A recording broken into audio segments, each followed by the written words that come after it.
Palakkad പുതുശ്ശേരിയിൽ signal തെറ്റിച്ചു വന്നൊരു pickup van ഇടിച്ച് യുവാവ് മരിച്ചു. മായപ്പള്ളം സ്വദേശി രമേശാണ് മരിച്ചത്. ഐഷത്തുൽ ഷംന പാലക്കാട് നിന്ന് ഡീറ്റെയിൽസ് നൽകും. ഷംന, ആദ്യം ആ ദൃശ്യം ഒന്ന് കാണാം. നമുക്ക് വളരെ നമ്മൾ ശ്വാസമടക്കി പിടിച്ച് കണ്ടുപോകുന്ന ദൃശ്യമാണ്. ഷംന, വിവരങ്ങൾ.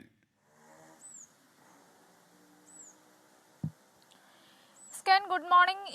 ഇന്നലെ ഉച്ചയോട് കൂടിയാണ് ഈ നാടിനെ നടുക്കിയ ഒരു ദാരുണ സംഭവം ഉണ്ടാകുന്നത്. മായപ്പള്ളം സ്വദേശിയായ രമേശാണ് മരിച്ചത്. ജോലി കഴിഞ്ഞ് പെയിന്റിംഗ് തൊഴിലാളിയാണ് രമേശ്. ജോലി കഴിഞ്ഞ് ഇന്നലെ വീട്ടിലേക്ക് മടങ്ങുന്നതിന് ഇടെയാണ് ഈ അപകടം ഉണ്ടാകുന്നത്. പുതുശ്ശേരി പഞ്ചായത്ത് ഓഫീസിന് മുമ്പിൽ വെച്ച് സിഗ്നൽ തെറ്റിച്ച് വന്ന പിക്കപ്പ് വാനാണ് രമേശിനെ ഇടിച്ചത്. അപകടത്തിന് ശേഷം നിർത്താതെ പോയ പിക്കപ്പ് വാന് പിന്നീട് CCTV ദൃശ്യങ്ങൾ കേന്ദ്രീകരിച്ച് നടത്തിയ അന്വേഷണത്തിലാണ് വാളയാർ പോലീസ് തമിഴ്നാട്ടിൽ നിന്നും പിടികൂടുന്നത്. ഇതോടുകൂടി ലോറി ഡ്രൈവർ അറസ്റ്റിലായിട്ടുണ്ട്. ഒപ്പം തന്നെ അന്വേഷണം തുടരുകയാണ്.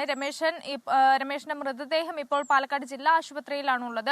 പോസ്റ്റ്മോർട്ടത്തിന് ശേഷം ബന്ധുക്കൾക്ക് വിട്ടു നൽകും.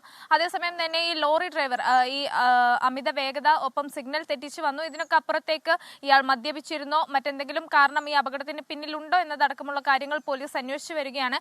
എന്തായാലും ഇന്നലെ ഉച്ചയോട് കൂടിയാണ് SKN ഈ നാടിനെ നടുക്കിയ ഒരു ദാരുണമായ സംഭവം ഉണ്ടാകുന്നത്. ലോകത്തെവിടെയായാലും ഏത് സമയത്തും 24 വാർത്തകളും ഓഗ്മെന്റഡ് റിയാലിറ്റി പാക്കേജുകളും എക്സ്പ്ലെയിനറുകളും വിശദമായി കാണാൻ ഞങ്ങളുടെ YouTube ചാനൽ നിങ്ങൾക്ക് സബ്സ്ക്രൈബ് ചെയ്യാം.